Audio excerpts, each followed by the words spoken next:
شارحین نے بھی لکھا ہے حدیث پاک کی شرح میں کہ یہ جو زکوٰۃ نکالی جاتی ہے مال کا میل ہے. تو جیسے کپڑوں سے مال نکل جاتا ہے تو کپڑے کیسے صاف ہو جاتے ہیں، ایسے جب ہمارے مال سے زکوٰۃ نکل جاتی ہے تو ہمارا جو مال ہے وہ محفوظ ہو جاتا ہے، اللہ کے قلعے میں محفوظ ہو جاتا ہے، اور اس کی حفاظت پھر اللہ اپنے ذمہ کرم پر لے لیتا ہے. اور جو لوگ ادا نہیں کرتے زکوٰۃ، کچھ لوگ ایسے ہیں کہ جنہیں بہت تکلیف ہوتی ہے زکوٰۃ ادا کرنے میں، حالانکہ دیا اللہ نے، اور ادا کتنی کرنا ہے؟ صرف 2.5%، یعنی 100 روپے پر 2.5 روپیہ دینا ہے صرف، اور 97.5 روپے اپنے لیے رکھنا ہے. اب دیکھیں 97.5 کتنے ہوتے ہیں، اور صرف 2.5%، اور یہ فرض ہے.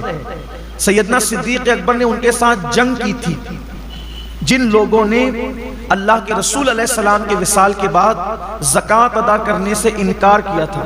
صدیق اکبر نے فرمایا تھا میں ان کے ساتھ ایسے ہی جہاد کروں گا جیسے ہم کافروں پہ جہاد کرتے ہیں، حتیٰ کہ اگر دور رسالت میں یہ اونٹ کی نکیل اور رسی بھی بطور زکوٰۃ دیتے تھے، اگر یہ رسی بھی روک لیں گے تو بھی میں ان کے ساتھ جہاد کروں گا. اور آپ نے کیا. معاملہ ایک رسی کا نہیں تھا، معاملہ پیسوں کا نہیں تھا، معاملہ زکوٰۃ کی فرضیت کا تھا. اور زکوٰۃ کی فرضیت اسلام کے وہ 5 بنیادی ستونوں میں سے ایک ہے جس کا ذکر اللہ کے رسول علیہ السلام نے فرمایا کہ اسلام کی بنیاد 5 چیزوں پر ہے: ایمان، نماز، روزہ، حج اور زکوٰۃ. یہ 5 ستون ہیں اسلام کے مضبوط. اگر کوئی زکوٰۃ کا انکار کرے تو وہ مسلمان نہیں رہ جاتا، وہ کافر ہو جائے گا. تو کچھ لوگوں کو زکوٰۃ دینے میں میں اتنی زکوٰۃ کیسے دوں؟ اللہ نے دیا ہے. اللہ نے تو فرمایا کہ ہماری دی ہوئی روزی سے، اللہ کی دی ہوئی روزی سے. ایک حدیث پاک میں اللہ کے حبیب علیہ السلام کا فرمان ہے، قیامت کے دن لوگ دیکھیں گے کہ بہت بڑا اژدہا ہے جس کی آنکھوں سے آگ نکل رہی ہے، اور جس کے دانت لوہے کے ہیں، لوہے کے دانت ہیں اس کے، اور آگ اس کی آنکھوں سے نکل رہی ہے. وہ ڈھونڈے گا تو دیکھے گا کہ ایک بندہ جو زکوٰۃ نہیں دیتا تھا، وہ اس سے مخاطب ہو کے کہے گا تیرا دایاں ہاتھ میری طرف کر، ہاتھ کھا جاؤں.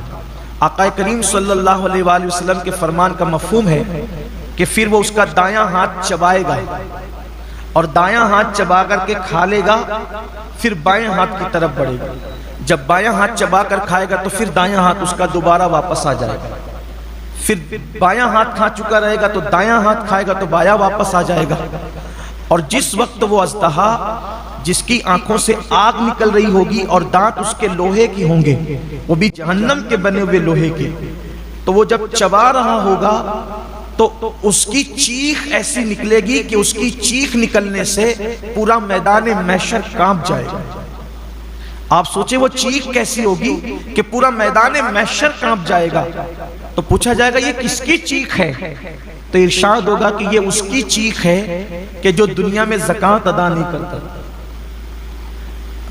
میدان محشر کوئی چھوٹا موٹا تو نہیں ہوگا، ہمارے کھیل کے گراؤنڈ کی طرح یا ہندوستان کے میدانوں کی طرح تو نہیں ہوگا. میدان محشر اولین اور آخرین سب جمع ہوں گے. اس کی چیخ کتنی بلند ہوگی اس دن کہ پورا میدان محشر کانپ جائے گا. کتنی دردناک چیخ ہوگی زکوٰۃ نہیں دینے والوں. اچھا یہ کسی مولوی کی ڈرانے کی باتیں نہیں، نہ کسی سیاسی لیڈر کا قول ہے، یہ صادق الوعد الامین کا فرمان ہے جس نے اپنی زندگی میں کبھی اپنی مرضی سے کلام ہی نہیں کیا. زبان ان کی ہے، کلام خداوند قدوس کا ہے. تو جو وہ شخص جس کا وہ ہاتھ چبا کر کے کھا رہا ہوگا، وہ اژدہے سے پوچھے گا تو کون ہے؟ تو کہے گا کہ میں تیرا مال ہوں، تو مجھ سے محبت کرتا تھا لیکن میں تجھ سے محبت نہیں کرتا، بچا بچا کے رکھتا تھا. آج مال ہی کی محبت میں لوگ زکوٰۃ نہیں دیتے. قرآن مقدس سے ایک خوبصورت سا واقعہ یاد آتا ہے جس کو قرآن نے خود بیان کیا ہے اور مفسرین نے بھی اس کا ذکر کیا ہے.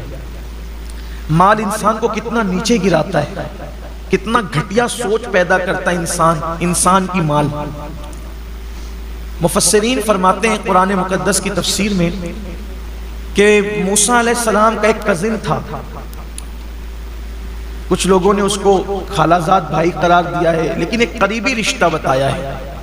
اس کا نام تھا قارون. اور قارون جو تھا وہ بہت بڑا دولت مند آدمی تھا، مالدار آدمی تھا قارون. اور وہ توریت کا بہت بڑا قاری تھا وہ، یعنی اس کی آواز اتنی خوبصورت تھی، اتنا پڑھا لکھا بندہ تھا وہ موسیٰ علیہ السلام کی قوم میں، کہ جب موسیٰ علیہ السلام توریت سننا چاہتے تھے کسی اچھی آواز والے سے تو قارون سے کہتے تھے تو پڑھ، اور قارون تلاوت کرتا تھا توریت شریف کی، اور موسیٰ علیہ السلام اس سے توریت سننا پسند کرتے تھے۔ یعنی اس سے پتہ چلا کہ رشتے میں بھی موسیٰ علیہ السلام اور دیندار بھی ہے، بے دین سے تو حضرت موسیٰ توریت نہیں سنیں گے نا، یعنی کس شان کا آدمی تھا قارون، آپ پہلے یہ سمجھ لیں۔ لیکن اللہ نے اس کو بہت دولت دی تھی، مال اس کے پاس اتنا تھا، دولت اس کے پاس اتنی تھی کہ اس کی تجوریوں کی چابیاں کئی جانوروں پہ لاد کر لائی اور لے جائی جاتی تھی۔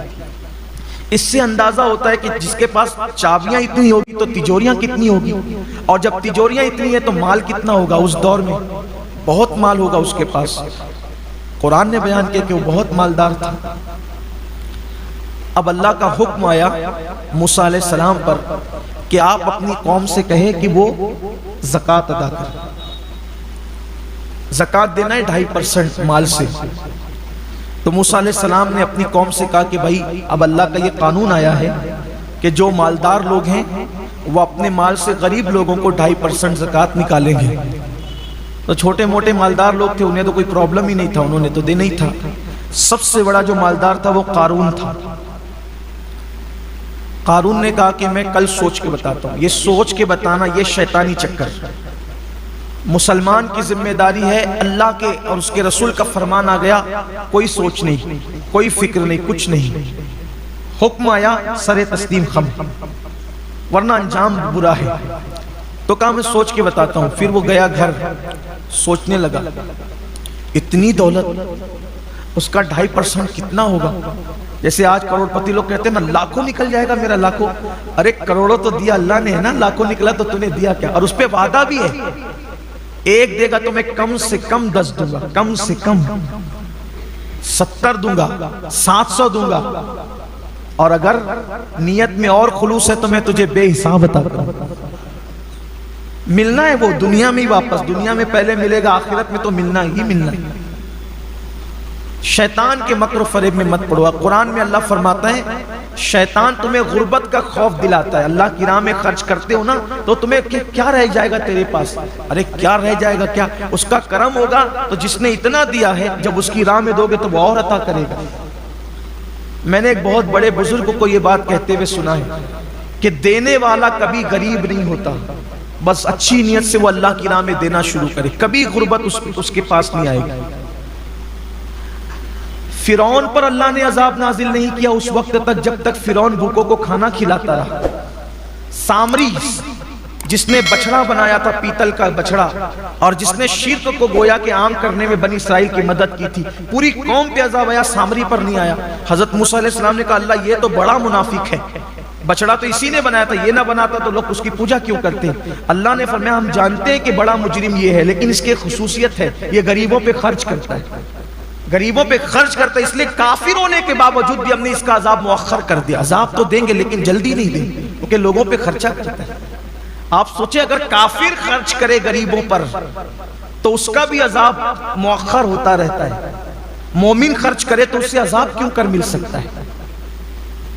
تو قارون نے سوچا کہ میری اتنی دولت چلی جائے گی، اس نے سوچا کہ کام کرتے ہیں، اتنی دولت بچانے کے لیے تھوڑی سی خرچہ کرتے ہیں۔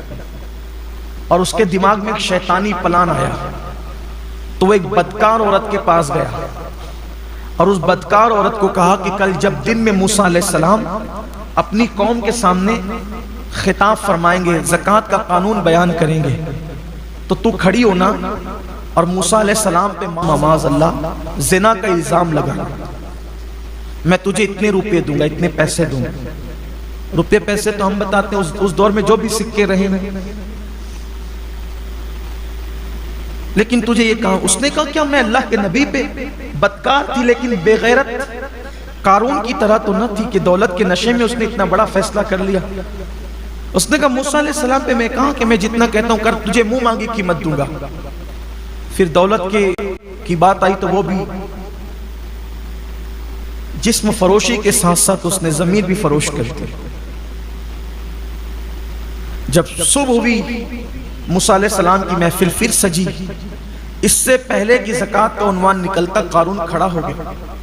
ایک مسئلہ پوچھنا ہے، اگر کوئی زنا کرے شادی شدہ اس پہ کیا سزا ہوگی؟ موسیٰ علیہ السلام نے فرمایا کہ اس کو سنسار کیا جائے، پتھر سے مار مار کر اس کو مار ڈالا جائے۔ اسلامی حکومت میں یہی سزا ہے، اگر اسلامی حکومت ہو تو یہی سزا ہے۔ اس کے بڑے قوانین ہیں، لیکن آسانی سے زنا ثابت نہیں ہو سکتا کسی کا، بڑے قوانین ہیں، اس کا ذکر میں یہاں نہیں کرتا، اور نہ وقت بھی ختم ہونے کے قریب اصل عنوان سے ہٹیں گے۔ اس کو سنسار کیا جائے گا پتھر مار مار کے، یہاں تک کہ وہ مر جائے۔ کہ یہ قانون صرف عوام کے لیے یا آپ کے لیے بھی؟ اللہ کے پیغمبر نے کہا یہ اللہ کا قانون سب کے لیے۔ تو کہا یہ کیا کہتی ہے؟ آپ نے فرمایا کون کیا کہتی ہے؟ وہ کھڑی ہو گئی۔ کہا یہ کہتی ہے کہ معاذ اللہ اس عورت کے ساتھ آپ نے زنا کیا ہے۔ حضرت موسیٰ علیہ السلام نے اس عورت کی طرف دیکھا، جلال پیغمبرانہ کی تاب نہیں لا سکی، اس کا پورا وجود کانپ گیا، اور کانپ گیا تو اس نے کہا اللہ کے نبی میں ایسی بات نہیں کہتی، اس نے مجھے منہ مانگی قیمت دینے پہ، آپ پہ الزام لگانے پہ مجبور کیا، بس اس لیے کہ اس کی زکوٰۃ کی رقم بچ جائے، اس نے یہ کھیل کھیلا ہے۔ حضرت موسیٰ تو جلالی تھے، جب جلال میں آتے تھے آپ کے بال جسم کے کپڑوں کے باہر نکل جاتے تھے۔ آپ کے بال اللہ نے قدرتی طور پہ اتنے بڑے دیے تھے کہ جب جلال میں آتے تھے تو آستین اور کپڑوں کے بال کھڑے ہو کر باہر نکل جاتے تھے، اور امامے سے شعلے اٹھتے ہوئے نظر آتے تھے، بڑے جلالی پیغمبر تھے۔ تو حالت جلال میں تو آپ نے اس کی طرف دیکھا تو اس نے تو کہا کہ آپ پہ الزام لگانے کے لیے اس نے مجھے تیار کیا ہے۔ آپ نے آسمان کی طرف اسی حالت میں آنکھ اٹھائی، کہا جو تیرے معصوم پر اس طرح کا الزام لگائے صرف زکوٰۃ بچانے کے لیے، اب اس کا کیا انجام ہوگا؟ عذرائے ادب کوئی سزا تجویز نہیں کی، اللہ سے کہا اب اس کا کیا انجام ہوگا؟ اللہ نے کہا یہ تیرا مجرم ہے، تو خود سزا مقرر کرے گا کہ انجام کیا ہوگا۔ حضرت موسیٰ علیہ السلام نے کہا یہ زمین دھسا اس کو اپنے اندر، زمین اس کو اپنے اندر دھسا لے۔ جب وہ کمر تک دھسا تو کتنا بدماش تھا، دھستے دھستے کا موسیٰ میری دولت پر قبضہ کرنے کا اچھا طریقہ نکالا ہے کہ مجھے زمین میں دھسا دو اور پھر میری دولت پہ قبضہ کر لو۔ اللہ کے پیغمبر نے کہا زمین رک جا، اور پھر حکم دیا کہ اس کی دولت کو اس کے سر پہ رکھ دیا جائے، یعنی اب عذاب اور بڑھ جائے۔ فرشتوں نے اس کی جتنی تجوریاں، اس کی جتنی دولت تھی سب اس کے سر پہ رکھ دی۔ ابھی تو ایسے ہی دھس رہا تھا بغیر وزن کے، نبی سے منہ چلانے کی سزا یہ ملی کہ اس کی ساری دولت اس کے سر پہ، اور اسی حالت میں وہ دھس رہا۔ اللہ کے رسول علیہ السلام نے جب اپنے دور میں بیان فرمایا تو فرمایا کہ ابھی بھی وہ زمین میں دھس رہا ہے، اور بعض بزرگوں نے فرمایا کہ رسول اللہ نے فرمایا ابھی بھی دھس رہا ہے تو ابھی بھی دھس رہا ہے۔ زکوٰۃ نہ دینے کا انجام، اور زکوٰۃ نہ دینے کی بنیاد پہ مال کی محبت نے اس کو پہنچایا کس منزل پر؟ آج ہمارے یہاں بھی یہی ہو رہا ہے، لوگ زکوٰۃ نہیں دے رہے۔